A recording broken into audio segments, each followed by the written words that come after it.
கொங்கு மண்டலத்தில் இந்த நிகழ்வு நடையின் போது ஆயிரக்கணக்கான பெண்கள், தாய்மார்கள், குழந்தைகள் அழகான ஆட்டம்,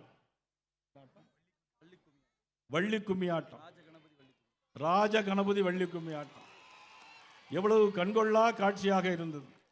பார்ப்பதற்கே கண் 1000 வேண்டும் போல் இருக்கிறது. ஒரு கண் இருந்தால் போராது, 1000 கண் கொண்டு பார்த்தால் கூட அத்தனை அழகு இந்த பகுதி மக்களுக்கு.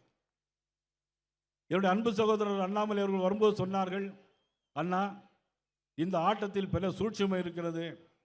அவர்கள் வலது பக்கம் நெளிந்து ஆடும்போதும் இடது பக்கம் எழுந்து ஆடும்போதும் பெண்களுக்கு அதிலே கர்ப்பப்பை பலமாக இருக்கும்.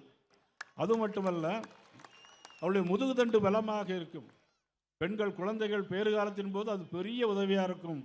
அது மட்டுமல்ல, பாரம்பரிய நடனம் சங்க காலத்தில் நாம் படித்திருக்கிறோம். குரத்தி பாட்டு, பள்ளு பாட்டு என்றெல்லாம் படித்திருக்கிறோம். ஆனால் இந்த ராஜகணபதி ஆட்டம் இருக்கிறதே, இங்கே பார்த்த உடனே எனக்கும் ஆடணும் போல தோணியது.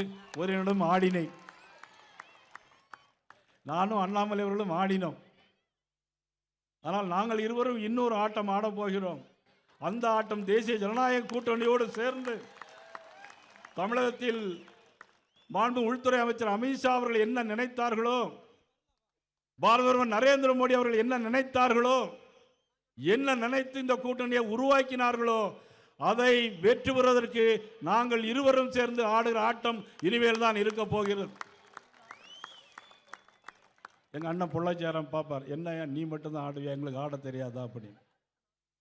உங்களுடைய ஆட்டம் நம்ம ஏற்கனவே அண்ணன் வேலுமணி அவர்களோடு சேர்ந்து ஆடிய ஆட்டங்கள் பெரிய ஆட்டம்.